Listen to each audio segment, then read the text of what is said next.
गडजबा गुटवा पोळी 5 किलो भरले आज तुला 12.5 गाव फिरायला म्हणत ग्रामस्थांनी तुला बाहेर काढता येईल 12.5 गाव फिरता केली भेटतील पालख्या भेटतील तिथे काय बातच देत होय.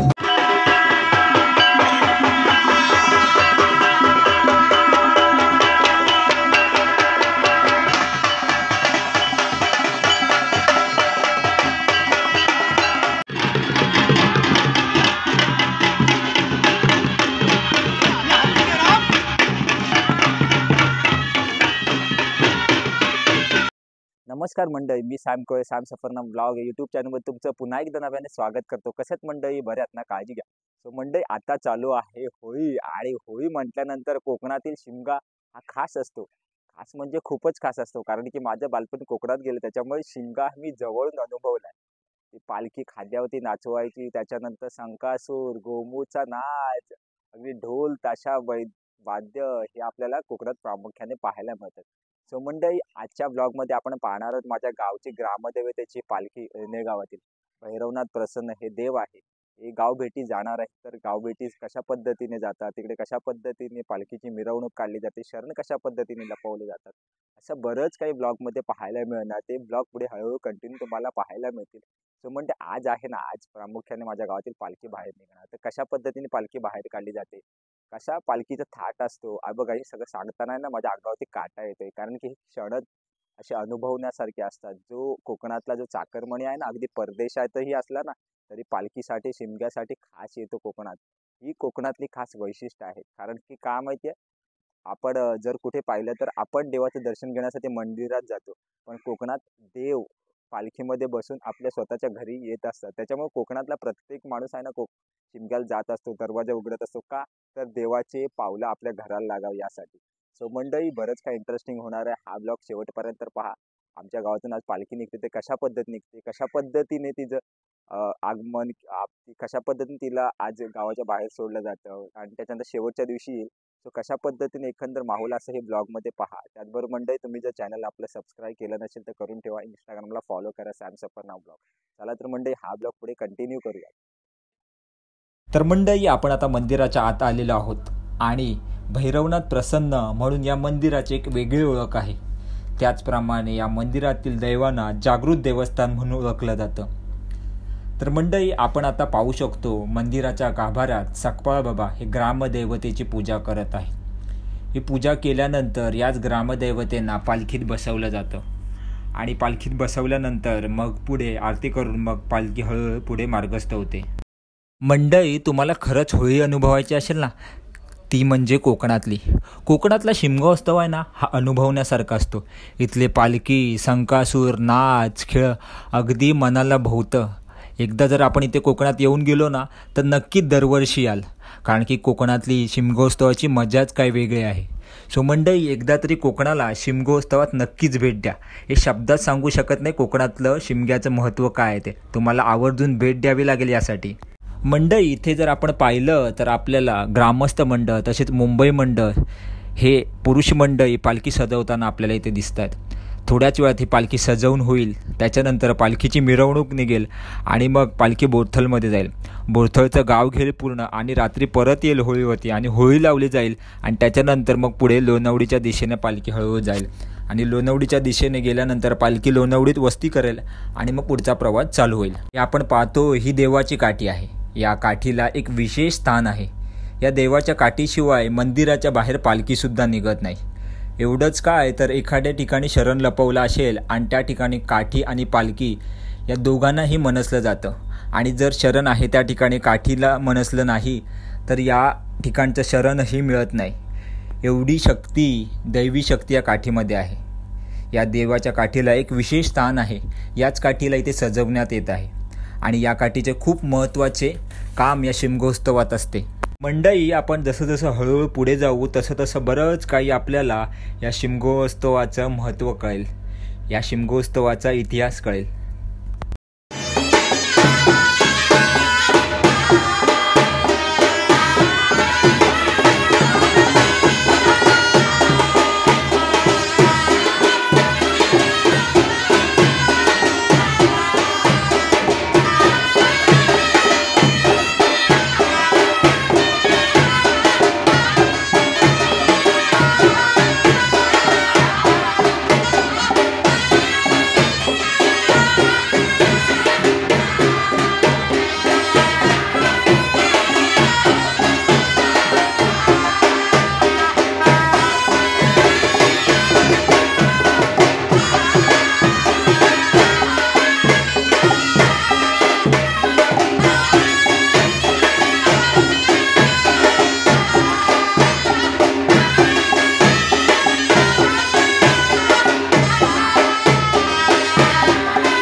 गडगबा गुटवा पोळी करून घरी 5 किलो भरायले आणि आज तुला 12.5 गाव फिरायला मंदिर ग्रामस्थांनी तुला बाहेर काढता येईल 12.5 गाव फिरता आली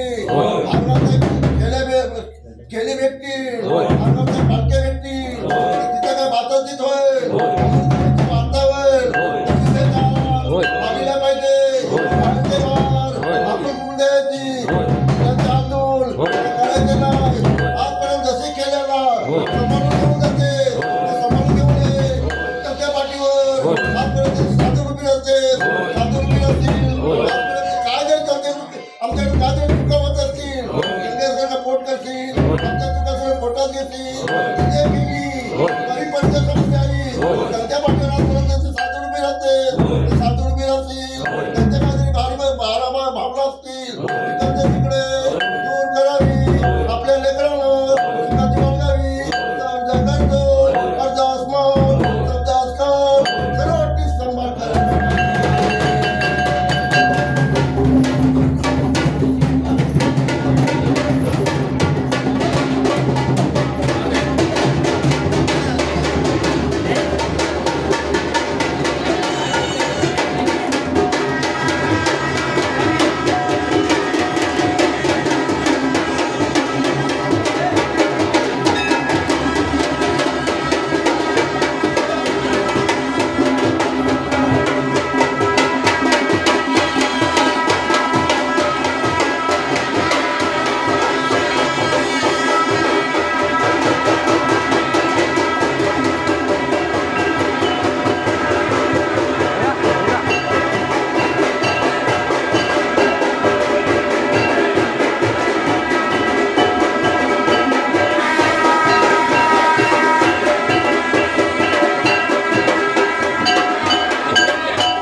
आता डान्स होली पडतो थांबाल ना होलीला इथं थांबाल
मंडळी आय होप तुम्हाला हा ब्लॉग आवडला असेल तर लाईक शेअर सबस्क्राईब करा आणि प्रत्येक कोकणी माणसापर्यंत आपला ब्लॉग पोहोचवा.